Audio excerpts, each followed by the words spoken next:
2/3 of people with Alzheimer's disease are women, and yet, until recent decades, we largely dismissed this disparity as a side effect of women living longer. Nowadays, we're far more conscious of the brain health impacts caused by the hormonal, neurophysiological, and metabolic changes women face when they go through menopause. In this episode, we'll be discussing that very topic with some of the top names in the field of neuroscience and public health advocacy. We're welcoming Dr. Lisa Mosconi, director of the Alzheimer's Prevention Program at Weill Cornell Medicine and author of the book, The Menopause Brain. Lisa Genova, a neuroscientist and best-selling author of the book Still Alice, and Maria Shriver, a prominent advocate for women's rights and founder of the Women's Alzheimer's Movement. We're Doctors Aisha and Dean Sherzai, and this is Your Brain on Menopause.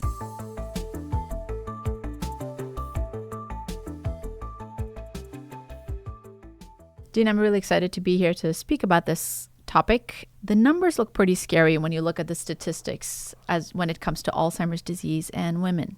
It is. I mean, by numbers, it appears that women are at twice the risk of developing Alzheimer's compared to men. That's significant.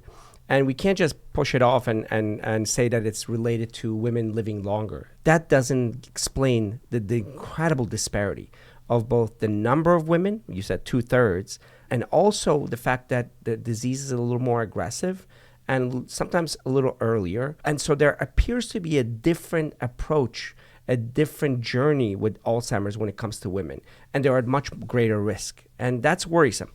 The other part of this is that up to recently, we really didn't have tremendous insight about why women are at greater risk. Absolutely. And for a long time, people thought because women live longer, but we now know that that's not the case. It isn't. Because even if you do the mathematical analysis, it's not even close to explaining the reason for this disparity. And on top of that, you add the fact that research in women's brain health, or women's health in general, but especially women's brain health, has been lacking significantly. So we're decades behind as far as the kind of work that needs to be done to delineate what are the underlying causes and underlying factors. But there is great hope because we're beginning to learn a lot more about brain health in general, but especially women's brain health. Absolutely. We now know that the pathological changes that we tend to see in Alzheimer's disease patients, they actually start happening very early in life. And in women, it can start happening in their 30s and 40s, which kind of sounds scary because when you think about it, I'm in my 40s, the notion that the Alzheimer's pathology is already happening in my brain, especially with someone who has a family history of Alzheimer's disease, that makes me feel very, very concerned. But at the same time, I'm grateful that we have the technology to be able to see that and do something about it. Absolutely. The lifespan of this disease does not start when you first have memory issues. It doesn't. It has started decades earlier. You said 30s. There's people that are saying that what happens to you during childhood, during the stressors of childhood, might have a significant effect to your risk later in life. And there's evidence for that. Children that have had trauma, children that have had malnutrition, children that have had tremendous stressors across the board have a significantly higher risk of cognitive diseases later in life. So we understand that it starts earlier. Now, all of that shouldn't scare us because the brain is also incredibly resilient. It has ability to rejuvenate, get better, grow at any stage, as long as we start the process before the disease is fully on board. And that's extremely optimistic because for women, we haven't known that. We haven't known the things that affect their brain. But now we're beginning to know the effect of menopause, the perimenopausal state, which actually starts much earlier, things like education and the level of cognitive activity, things like nutrition and the differentials, how it is different for women and men, although nutrition in general is pretty much the same. But our risk factors, how we respond to cholesterol levels, or LDL in particular, and sugar and everything else, we're beginning to learn those differences. By the way, we're beginning to learn that those differences aren't just women versus men, but also within populations, within individuals, there are differences. Very true. And so It's a very exciting time to learn about women's brain health. I'm very excited that we have curated a list of things to do for our lovely listeners. So stay tuned till the end, because we're going to go over what you need to do and what kind of checklist you should have if you are someone experiencing these changes in your life. And these activities are incredibly powerful. Now, we're not the kind of people to tell you it's going to change your life and completely change everything. Oh, because it is person dependent. But on the average, when people take on these activities, they really, really significantly lower their risk of brain diseases, not just Alzheimer's, but dementias in general, and cognitive degeneration and aging in general as well. Very true. Very true. Let's talk about the biological mechanisms that is connecting perimenopause and menopause to Alzheimer's disease. We know that estrogen has a major role, and estrogen is a crucial part of brain growth and brain function throughout our lives, and especially estradiol, which is the active component of estrogen, is crucial for healthy brain metabolism, and it also helps brain cells connect to each other and communicate with each other. We know that during menopause, the falling estrogen levels seriously impacts how a brain cell consumes glucose or uses glucose as a fuel. There are some hypotheses and some indication that the brain cell actually starts using the brain fat as fuel. There have been some studies that show that the neurons rely on the insulation system or the white matter of the brain as fuel. And that's perhaps one of the reasons why we see white matter disease in women going through menopause is probably that. That was very interesting for me to see, because you never think of brain consuming itself for fuel, but apparently something like that is happening. Absolutely. I want us to kind of step back and look at this incredible picture. And again, it speaks to the power that we have over this multi-step process, multi-dimensional process. In most cases, people say, oh, eat this thing and it's going to save you. Or if you eat a particular type of diet or do one thing, it's not. It's a multi-system process. Everything affects everything when it comes to brain health. And that's a positive thing. When you have glucose dysregulation, let's say insulin resistance or uncontrolled diabetes, that's going to affect all the other systems. It's not an isolated thing. It's going to affect lipid metabolism. It's going to affect your ability to recover. And it's going to affect the neurodegenerative processes. It's going to affect hormones. It will affect everything downstream, all the way down to amyloid and tau, this protein that for a long time we chased as the cause of these diseases like Alzheimer's and other dementias, but they're often downstream product. But it starts with one of these. I just picked glucose. Lipid dysregulation, where your LDL is very high, that has its own cascade, which affects also the glucose, cell recovery, arteries closing down, so lack of oxygen. All of these lead to the same place. Estrogen is as important, if not more important, to all these processes, and it connects to all of them. Let's take one place where estrogen has been shown to have a tremendous effect. And often we don't talk about this part. So in the brain, we have neurons, and we have about 87 billion neurons. But each of them have thousands and thousands of axons and dendrites. Yes. Dendrites are these tree-like structures that come out of the neuron and connect to other neurons. Axons are almost like the machine part of it, where they connect and activate other things. And there's a lot of energy being utilized there. And it's always active, growing and regressing. Imagine millions and millions of these axons and dendrites growing and regressing and pulling back. All of that requires a lot of energy, and all of that requires connections and healthy processes going on. And estrogen has a significant part in maintaining that health, as does glucose, appropriate amount of glucose, as does lipids and everything else, and vitamins and nutrients. Now, these axons are growing, and they're connecting with other cells, axons, and there's neurotransmitters being transported. Throughout this axon, this incredibly long structures have to be maintained.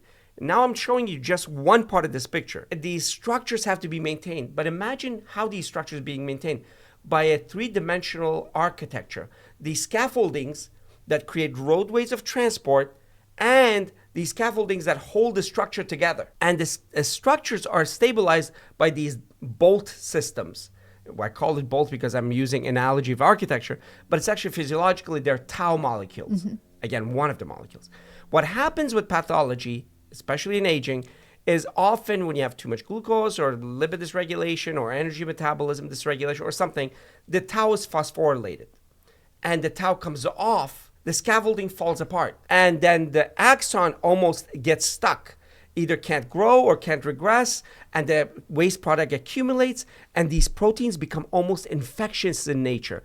They're not infectious, but when they touch other proteins like themselves, they make those proteins dysfunctional. So this phosphorylation of tau protein spreads like an infection from cell to cell to cell to cell. Exactly. Estrogen has a big part in keeping this process healthy. And when there's a diminution or a reduction of estrogen at a critical point, like perimenopause, there's evidence that that has an effect on destabilizing this whole mechanism. Now, this infectious process, or what we called it infectious, because when Brock, another husband and wife team, not neurologists in that case, they were pathologists. They looked at the brains of people developing neurodegenerative diseases. It was growing in a way that looked like an infection. Started in the temporal lobe, and the next phase was a little higher up, and the next phase was higher up, and all the way to cortex.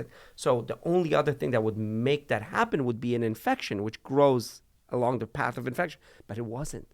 It was these proteins that were affecting other proteins and damaging cell to cell to cell to cell to cell. Estrogen is one of the elements, it appears, that keeps that system healthy. I absolutely think that this is, of course, scary when you read it, but it's also optimistic because of its potential to be influenced by science and everything else. It's fascinating. We know that this early disruption of the synapses during menopause that you're talking about, it essentially activates specific types of enzymes, and some of them that have been described are GSK3 beta, CDK5, and these are the ones that ignites that abnormal phosphorylation of Yes. taus, those systems that keep the structure of the cell properly, and then they basically collapse, and like you said, it starts damaging the neuronal integrity. And these changes are now being visualized early and early.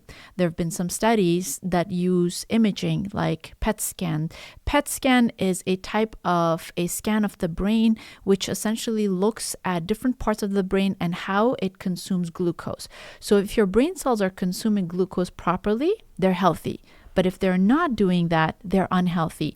And you see different colors. You see red, blue, green, yellow. And these changing colors actually tell you whether a part of the brain is using glucose healthily or not.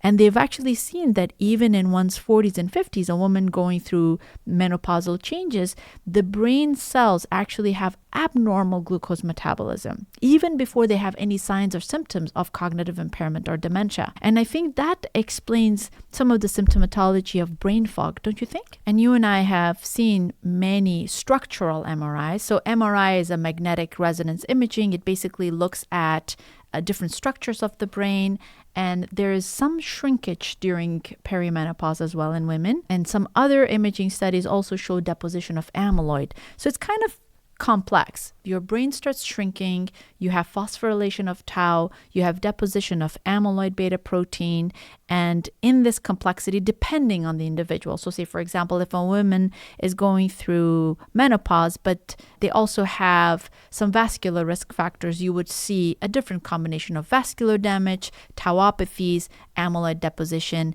and it's like this soup of things happening that could impact brain health. Once we identify the 4 or 5 different elements, and now we think we know those elements that contribute to the different journeys of brain aging, then we can start reverse engineering, affecting the brain in a positive way to reverse the cascade before it's too late.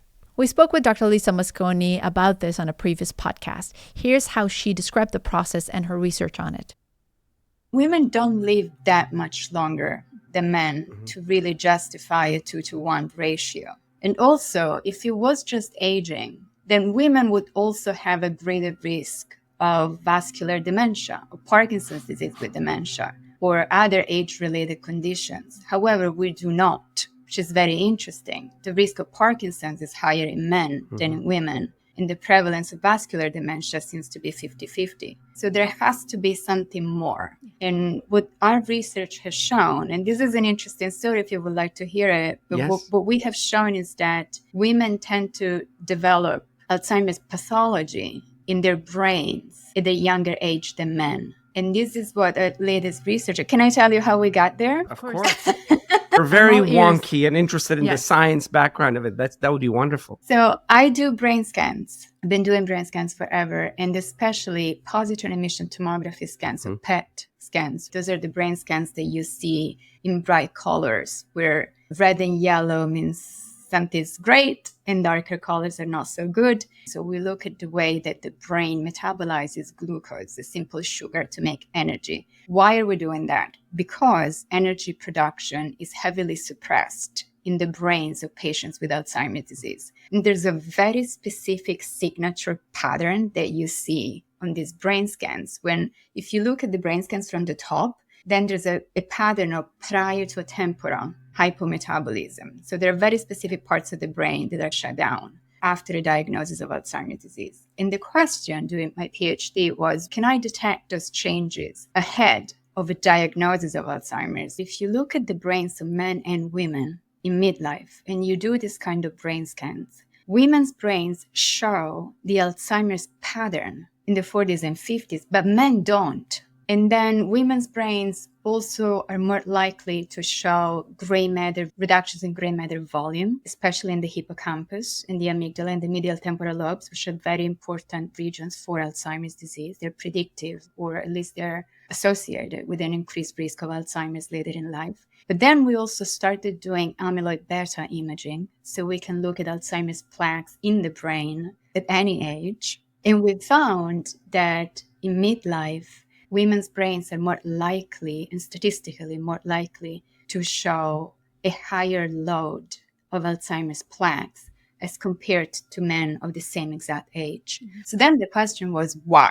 Is it just that we're women, or is there something else that can explain this difference? You mesh them 1-to-1 with a man of the same age, boom, and there's a difference. The brain energy levels are going down, and the plaques, the Alzheimer's plaques, are cropping up. And after menopause, at the postmenopausal stage, clear divide, highly significant and clear divide, which we now have replicated in at least 10 different studies with different cohort of patients. And we also see it happen over time in the same person, because we started cross-sectionally, but now we're doing longitudinal studies, so we can follow the same person as our participants transition from having to not having a menstrual cycle. And the brain changes are very clear. And sure, they're also getting older, but age, actual chronological age, is never enough of a significant predictor to account for the changes, whereas the age at menopause onset is.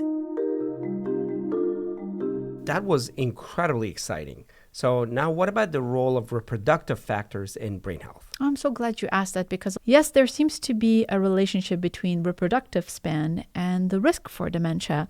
In some of the latest studies, they show that shorter reproductive lifespan, which basically means the span of time that your body has been exposed to estrogen. So for people who have late periods or early menopause, they seem to have a higher risk of developing dementia later on. In one of the studies, it showed that they are approximately 20 to 30% at a higher risk of dementia, which is a high number. That's just remarkable. 20 to 30% is as high of a risk factor as there is. I mean, we're talking about at the same level of hearing loss, at the same level of head trauma, things of that nature. Of course, those numbers vary depending on person and background, but that's just remarkable. Again, this is new, and this has to be replicated and validated, but that number was kind of concerning. It's also a great opportunity for us to be aware of that risk, and especially for individuals who go through surgical menopause, for women who actually have their ovaries removed, or they have a bilateral sphingooophorectomy or hysterectomies. Those are the women that potentially could benefit from speaking with their doctors about getting treatment and instituting lifestyle measures as soon as possible for better brain health. And as far as the number of pregnancies is concerned, there's some evidence, it's kind of mixed, but there's some data that shows that having 3 or more children can modestly decrease dementia risk, but possibly it's related to cumulative estrogen exposure. There's this one amazing scientist who suggests that there's a lot of underlying social phenomena that is happening at the same time. Women who tend to have more children happen to potentially have more individuals caring for them as they grow older. And I don't know how much of it is the part and how much of it is the fact that you have a big family and you're busy taking care of them. And as a woman grows older, those children actually become potential caregivers, and therefore they have longer lives and potentially better brain health. Any thoughts on that? I mean, there's a lot of confound there for either direction. The greater number of children, I have children, teenagers. While I'm going through the teenager years, they're lovely, they're great. But more children, more stress. Or maybe there's a dilution of stress because they take care, they're amongst themselves. There needs to be more studies. Absolutely. But the general concept of parity, there seems to be a pretty strong relationship. Finding out what is the factor or what are the factors that are contributing to that protection is something we need to do in the next few years. Very true. Here's what Dr. Lisa Mosconi said.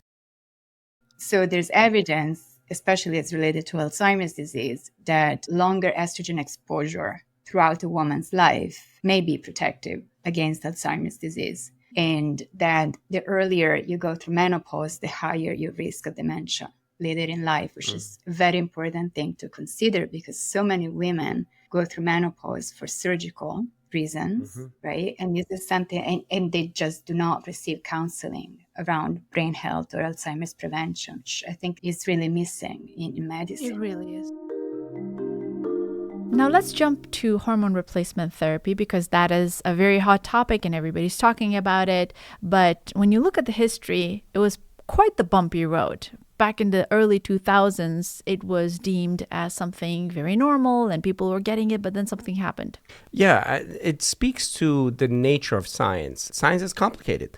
And sometimes we get it wrong. Sometimes we have the wrong population. Sometimes we have the wrong methodology. Sometimes we look at the data wrong. That was the case here. It appears that in the early 2000s, that in the Women's Health Initiative, they looked at the data, pretty large data set, and what they saw there, and the data that they could interpret demonstrated to them at the time that women that took hormone replacement therapy actually had higher risk of heart disease and other complications like cancers. That was their reading, and that was published in a major journal.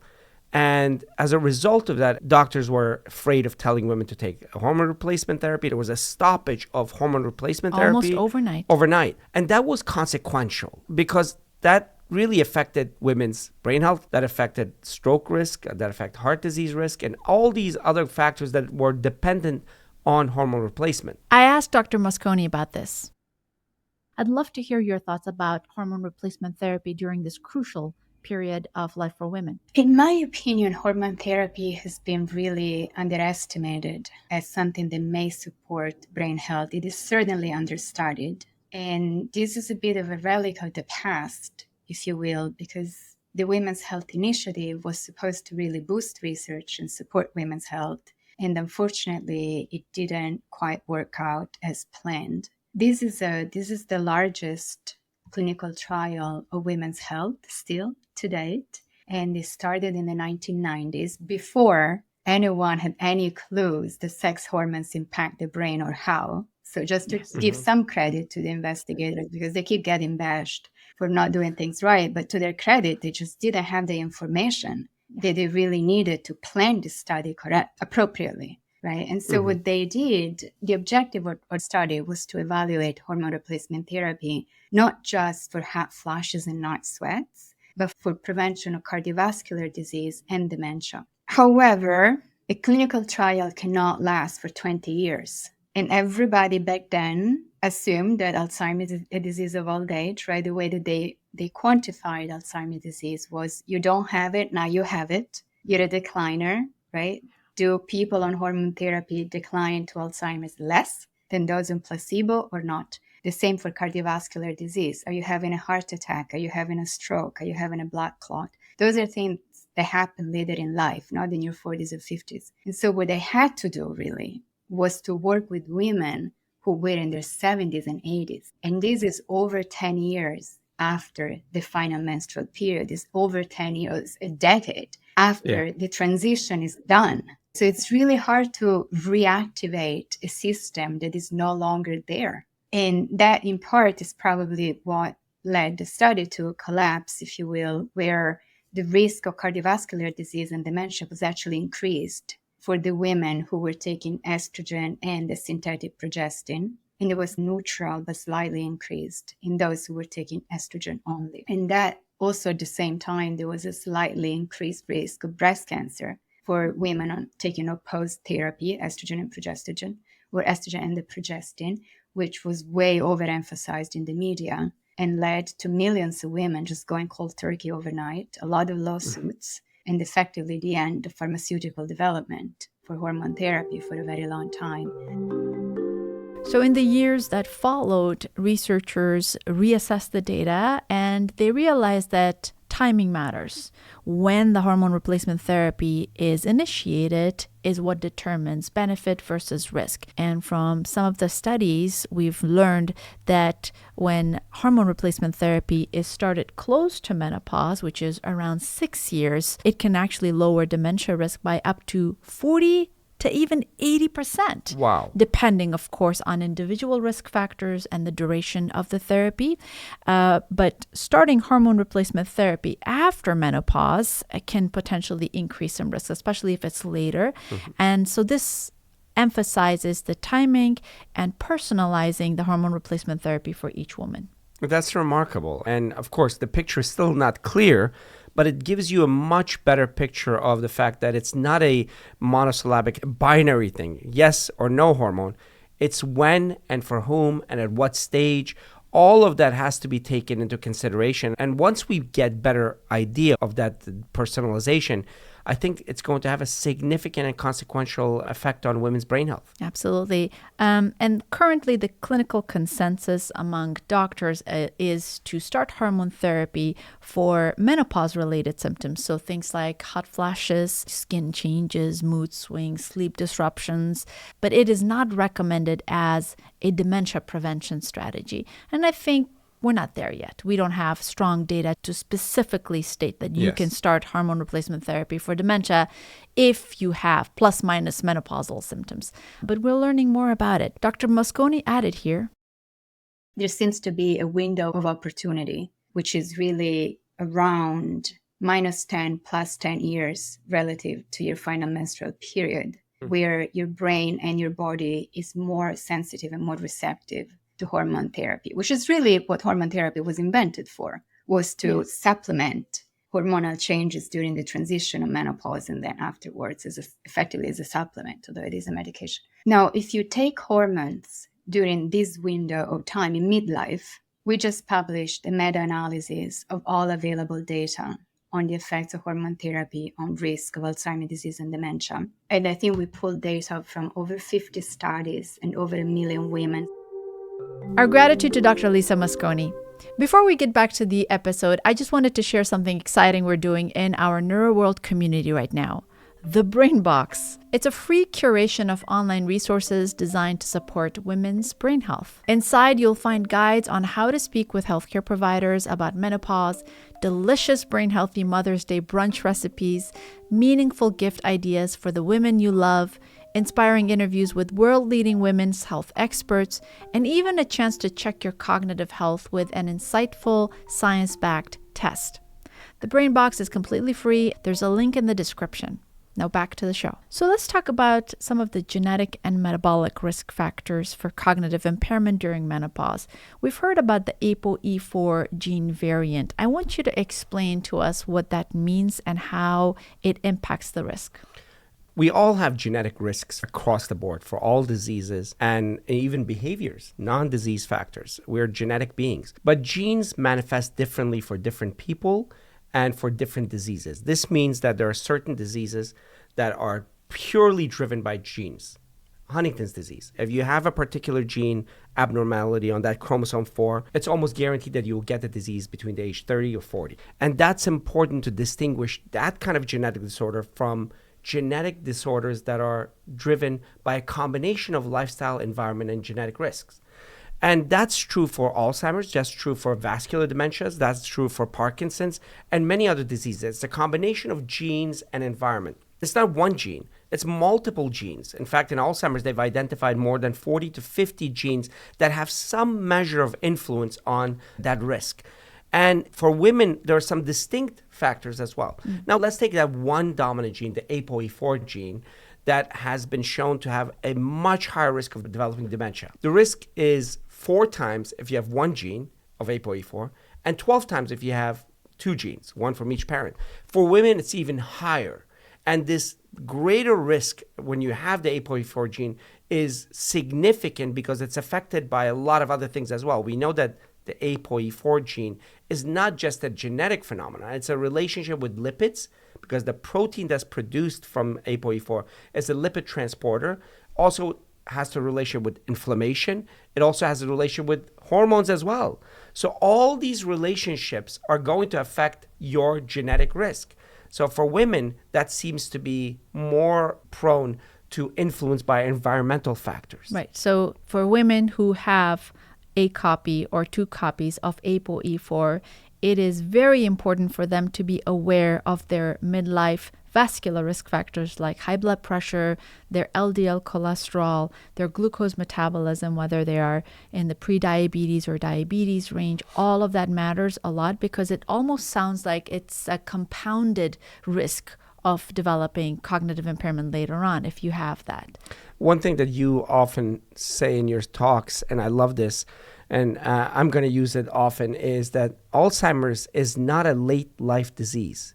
It's a midlife disease. It really is. The reality is most of the aging diseases that we see, the heart diseases, the other kind of dementias, are all midlife diseases, meaning that in your 30s, 40s, and 50s, what happens to you then affects your risk later on in life. Mm-hmm. So knowing that, we can really influence what happens to you depending on your genes, lipid profile, your glucose as far as hemoglobin A1C is concerned, and everything else. So the earlier you know those factors, the more you can do about what happens to you downstream. Absolutely. When you look at studies looking at midlife risk factors, most of it is done on both men and women. Only a handful have been done on women specifically, but it seems like it's a variation of the same theme. People who have high LDL cholesterol during midlife have a higher risk of dementia later on in life. We have, as an example, we have the Kaiser Permanente Northern California study, which looked at 10,000 individuals and they were followed for 3 decades, 30 years. And researchers found that high midlife cholesterol increased the risk of Alzheimer's disease by 57%. And even for those who had moderate to high cholesterol, the type where doctors and patients usually ignore and they don't get it treated or they don't do anything about it as far as lifestyle is concerned, it raised the risk of Alzheimer's disease by 23%. So anything one can do to lower LDL cholesterol, obviously, preferably with lifestyle, but if not, with medication is important during that stage. Absolutely. Let's talk about the social determinants of health for women. We're talking about education, cognitive activities, stressors in life, and its impact on brain health later on. I know that some of them are kind of softer concepts. It's qualitative research, but they haven't really been quantified properly and they haven't been studied for a long enough period of time. But these are critical factors that impact women's brain health. I think cognitive activity is one of the dominant issues that have not been studied in women in particular. And I think that it's a very important contributor to risk. And what I mean by that is that we know that mental activity and cognitive activity is the thing that determines the connections between neurons. We always say that nutrition and stress management and sleep creates the environment for a brain to thrive, but exercise and mental activity create the connections. That's important. Many studies have shown that when you kept your brain active, that grew your brain connections. And that starts very early in life. Studies show that children that started early in life, as far as cognitive activity and education and learning, they actually had protection against late life dementia. There's a very strong relationship. In fact, that relationship with education and cognitive protection is so strong that there's no legitimate study where you don't take cognitive activity as a factor, because cognitive activity determines the connections. Now, as it stands, the way we look at cognitive activity, because it's easy, is we look at education. Because how somebody had 2 years of education, 12 years, 14 years, 16 years, but it's not that. It's actually cognitive activity. Somebody might not have gone to school at all, but they challenged their brain. The reality is, and we did a meta-analysis in this, that those that challenge their brain create protection, because that challenging of the brain creates thousands and millions of connections, actually trillions of connections. And that gives you protection. That gives you a bank account. That gives you a reserve so that when you do need it, let's say you had a head trauma, you had bad night's sleep, or any of the things that attack the brain, the reserve protect you. And women need to do that. Be cognitively involved. We think the newer cohort are probably more protected than men because women are doing better than men in schools and in colleges. The last 8 winners of Fields Medal and other medals are women. So women are very active. But aside from that statement, cognitive activity is a major protection for women, and especially in their midlife and later.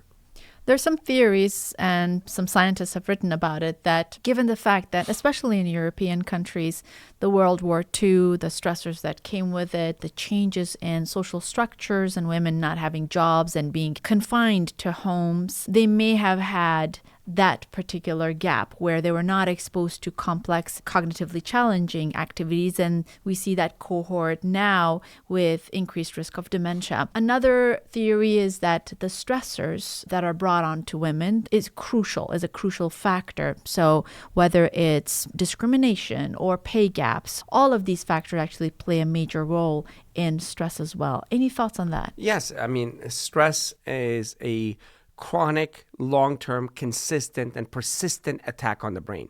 Whenever we have stress, it's not a one-time event. It's this limbic hypothalamic pituitary axis, which affects your entire hormonal system. And that system affects every element in your body because through the pituitary, it affects all the systems. As far as reproductive health, as far as brain health, frontal lobe, everything is affected. There are studies that women who have had more chronic stress also have higher levels of cortisol, and consequently, they have smaller brains, smaller cortical volume, and that stress seems to have a direct effect on brain size as well as function.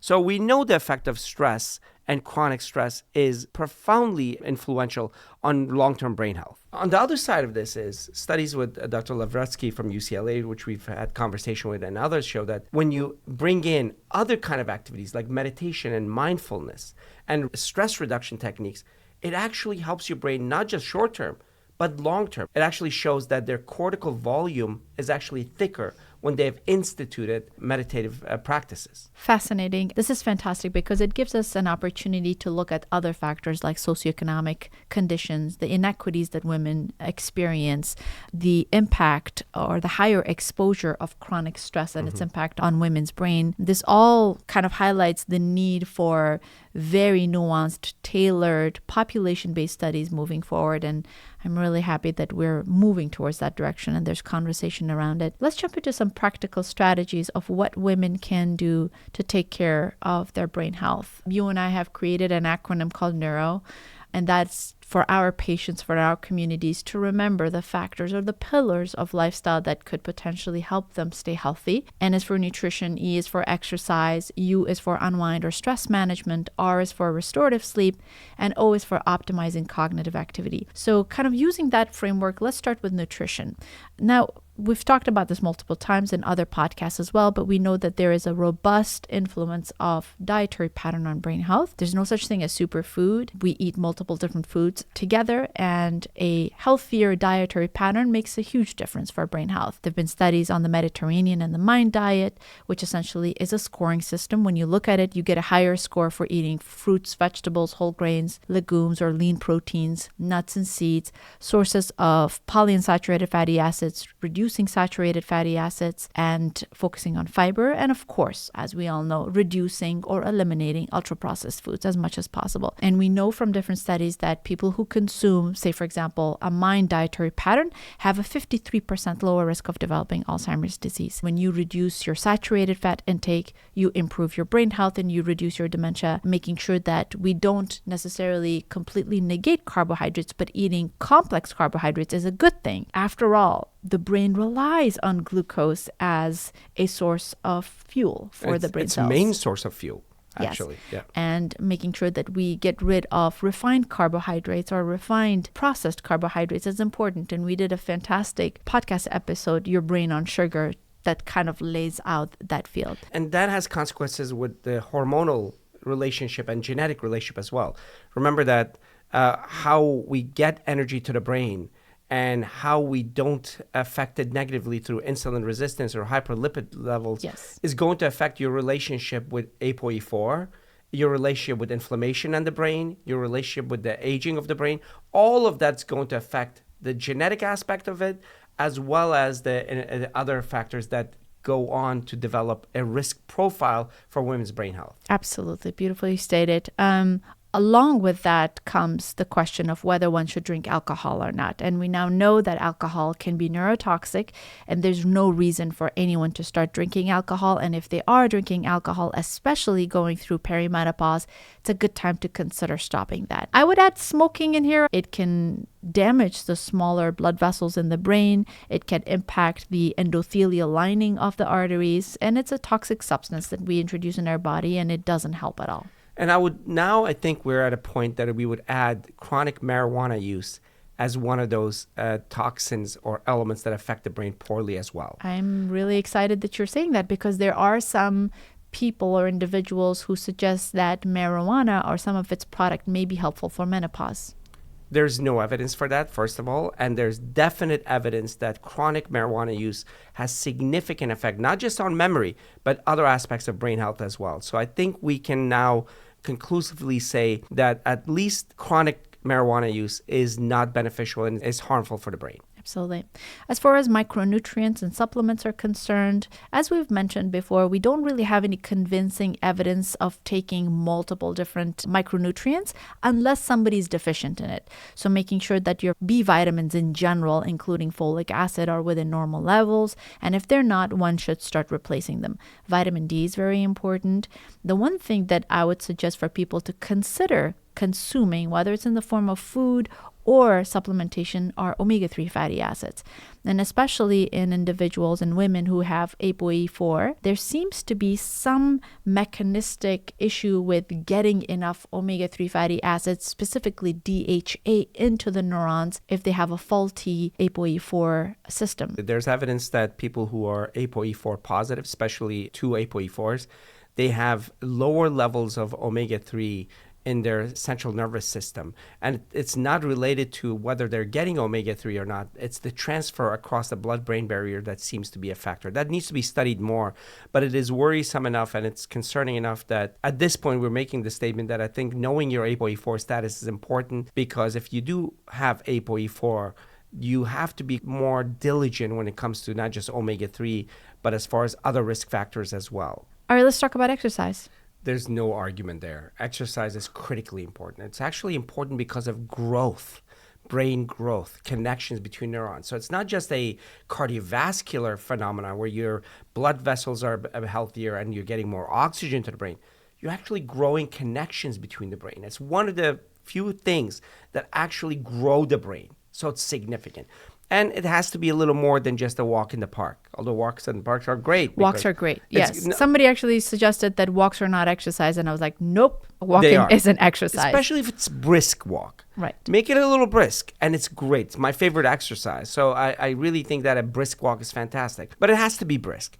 And on top of that, strength training seems to be important, especially leg strength. Of course, as we get older, it's important because one of the main reasons you end up in the emergency room is falls. And one of the main factors that reduces falls is leg strength.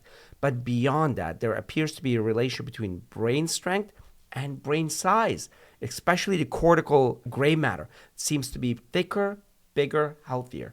So do your brisk walk, or if you want to do biking, that's great, but get tired on a regular basis, and also do strength training, especially leg strength. Absolutely. Ladies, if you're listening to this, it's the most important thing. And we have studies that show that when women and men, but mostly women, there was a twin study that only looked at women, when they actually have more muscle mass in their legs, their hippocampus, which is the part of the brain that is responsible for memory consolidation, for many other things as well, but specifically for memory, it literally grows. It grew by 2% per year. That's great news. And so when you think about going through menopause or perimenopause and how at the synaptic level there's a lot of inflammatory changes happening and oxidative damage is happening and tauopathies are happening and those tau proteins are kind of crumbling and accumulating, imagine giving that opportunity for those connections to continue to thrive, continue to reconnect, and you do that by exercise. So I am a big fan of exercise, and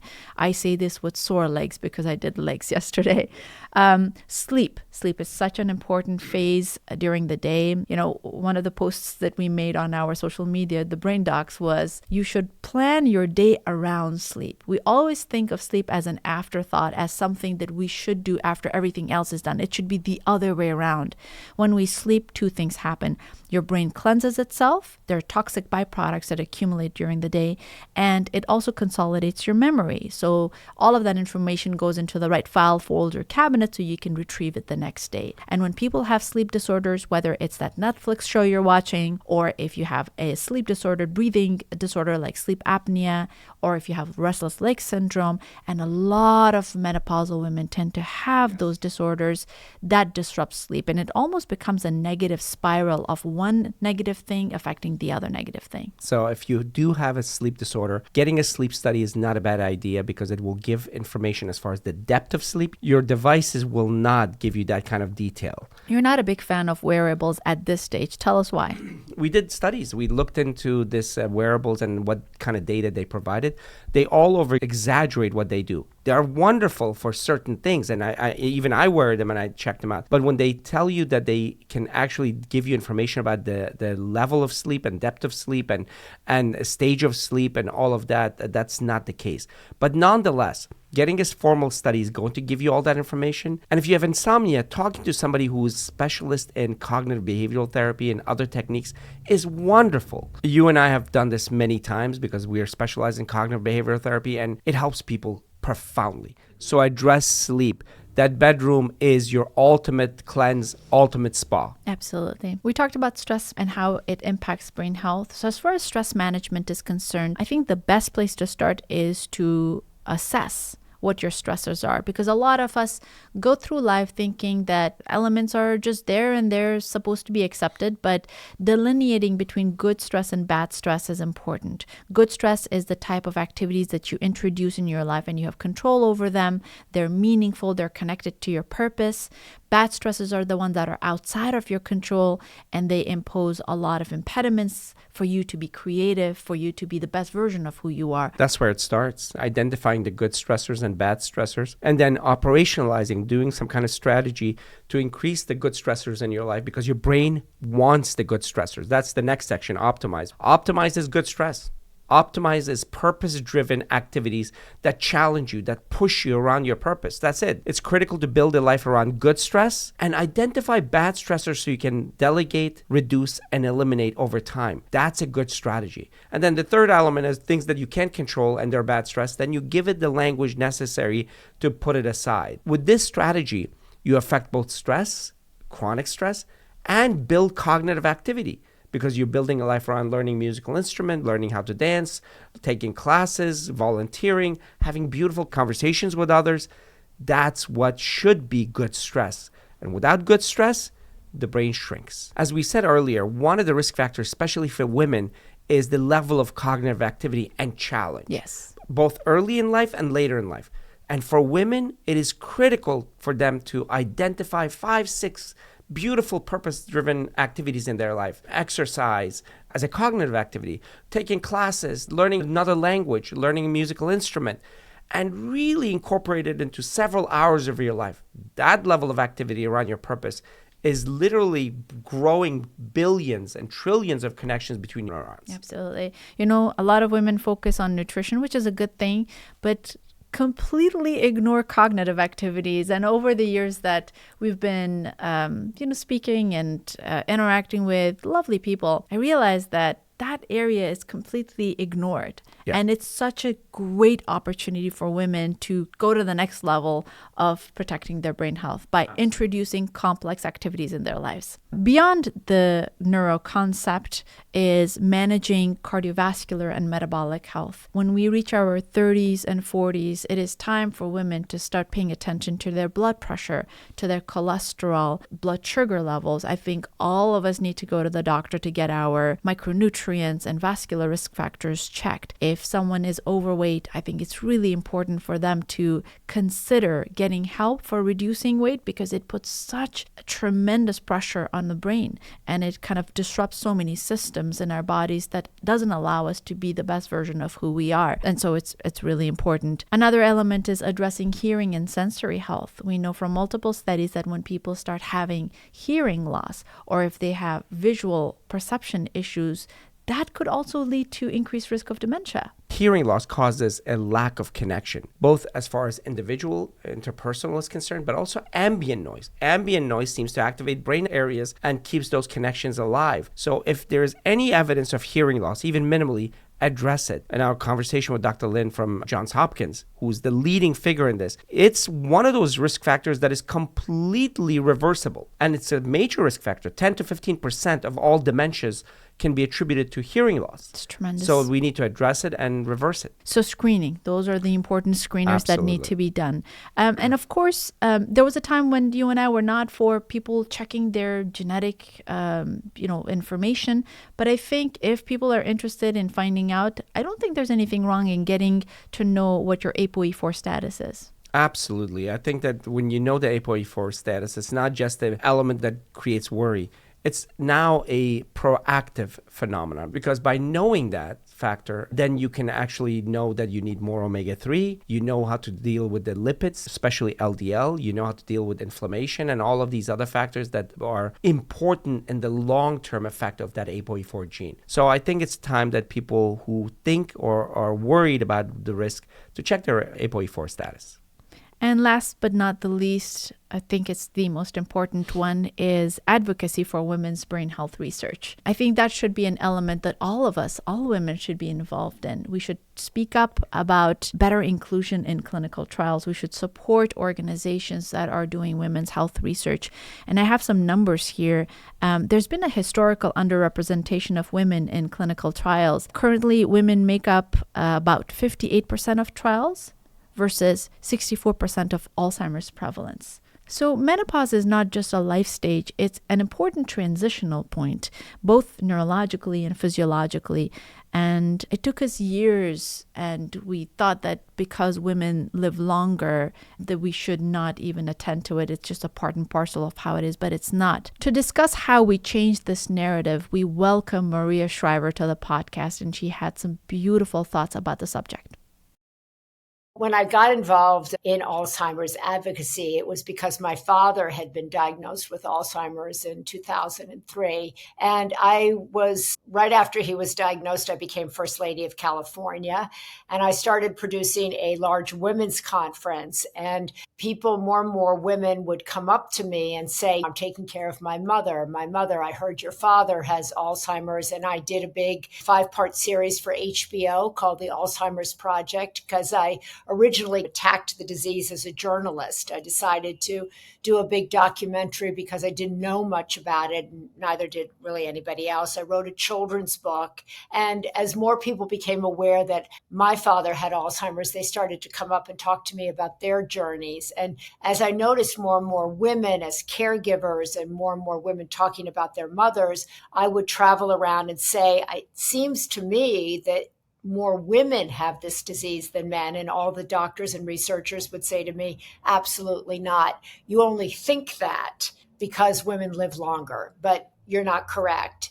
And I was like, I don't think so. And so I went to the Alzheimer's Association and I said, would you partner with me and this team that we had put together that did these Shriver reports, and let's go out and see what is the truth about Alzheimer's disease? Who are the caregivers? Who are those who get it? When do they get it? What's going on? Why are we only researching plaques and tangles? Is there anything else to look at? So we spent quite a bit of time out in the field, and lo and behold, we did discover that women were disproportionately impacted by Alzheimer's. 2/3 of those who get Alzheimer's are women, and nobody knew why that was. So I started the women's Alzheimer's movement to try to answer that question. I also discovered that there was very little, if practically none, non-existent research into women's brains. So the women's Alzheimer's movement was started to fund research into women's brains to try to understand where this discrepancy was coming from, what was going on in women's brains when they were 40, 50, 60. I think we don't still have the answer as to why that is. Although we have looked at menopause, we do look at depletion of estrogen, we are looking at all kinds of lifestyle things. But I am adamant about trying to answer that question, because then I will feel that I was helpful in rewriting the narrative and also finding what was happening in women's brains, what was menopause, perimenopause doing to the brain, what was going on in a woman's trajectory that's different than a man's, that's making her so vulnerable. Beautifully stated. And we're so grateful for that work that you did. What do you see as the biggest roadblock in raising awareness about brain health? And what would you suggest people would do to overcome that? Maybe that's a loaded question, and I'm sorry, but I would love to hear your thoughts on this. I think there's always roadblocks when it comes to accessibility, when it comes to meeting somebody, to getting a neurologist, for example. I was over here at UCLA in the neurology, and they told me there's over a year waiting list to see a neurologist. So there's a shortage of neurologists. People, for example, my age, have not grown up being asked about brain health, thinking about brain health. No doctor has ever asked me about my brain health. I'm the one always initiating the conversation. So I think that's a roadblock.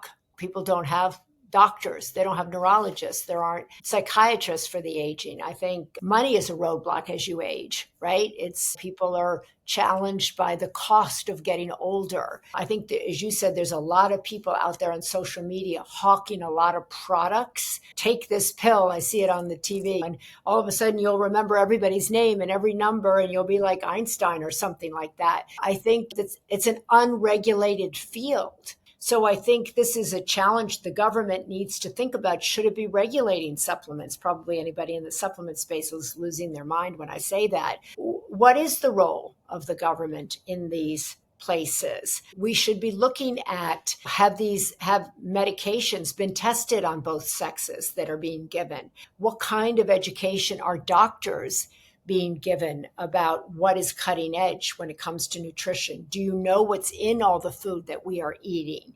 Is that one of the reasons we might be seeing more cases? So I think there are lots of different roadblocks, because some of it's the Wild West, and there's an incredible desire, a real desire with people who feel, wait a minute, I have mild cognitive impairment. I'm noticing my mind isn't working as quite as sharp as it used to. I'll do anything. I'll take anything. So any advertisement we used to see growing up, take this and you'll lose 10 pounds overnight. It's a water pill, or all of these kinds of things. We're all vulnerable to wanting to lose weight fast, wanting to get rid of wrinkles overnight, wanting to get our brain back to the way it was when we were 21. So I think that the more we look for evidence-based research, the more we understand who's selling that product, who is that doctor, what is their history, what is their biography. The more we do our own due diligence, I think that's our best hope. We're grateful to Maria for what she does for women's brain health. And one of the things that she also talked about is healthcare equality. And then there are other factors like caregiver burden. Caregivers mostly are women, and they are at a higher risk of developing Alzheimer's disease. And with this whole combination of menopause during midlife, caregivers being under tremendous stress to take care of their loved one, it actually amplifies their risk significantly. Our dear friend Lisa Genova, best-selling author and an advocate for women's brain health, expanded on this. What do you think about the role of women, and how should we approach this epidemic at multiple levels of women suffering from this, women socially, as far as their burden, as far as caregiving, and as far as financially, the fact that women are exponentially more affected by this? Dean, this is a massive question that I wish I had the answer to this, because you're touching on how our society is set up, that women are the caretakers, right? If I'm married and we both have careers, husband and wife, and we have children, well over 50% of the time, it's the woman who takes a step back in career to raise the children, right? It's the woman who sacrifices those earnings to be home with kids and to all of the unpaid hours of scheduling doctor's appointments and play dates and dentists. And so then as we grow older, the women become the caretakers too. As you said, it's 2/3 of Alzheimer's caregivers are women. And yet 2/3 of the people with Alzheimer's are women. So that math does not add up. I think the younger generation is doing a better job of this. The millennials and the Gen Zers are expecting more of young fathers, are participating more in the child rearing. So maybe as the next generation grows up, they will take more in the caregiving of spouses and aging parents. But with respect to the research, we have very little research on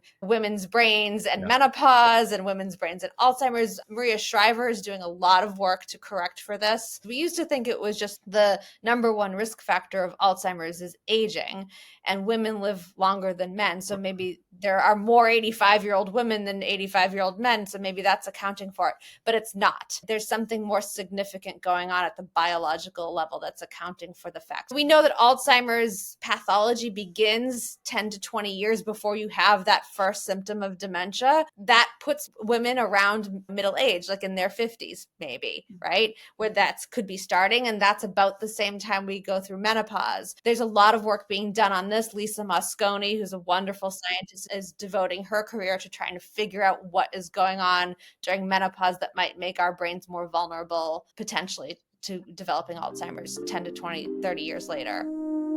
That was just absolutely amazing. She is not just a light when it comes to the science. She's a storyteller and can really translate science to the general public in a way that really connects to people. I love Lisa too. Her stories are incredible. Before we say goodbye, just a reminder that the Brain Box, our curation of women's brain health resources, is available for free. It includes our science-backed Women's Brain Health Plan, a Brain Healthy Mother's Day gift guide, some of our favorite Mother's Day brunch recipes, interviews with world's leading women's brain health experts, and a free cognitive test. And with that, we come to the end of the episode. We've been your hosts, Drs. Aisha and Dean Sherzai, and this has been your Brain on Menopause. Thank you so much for listening.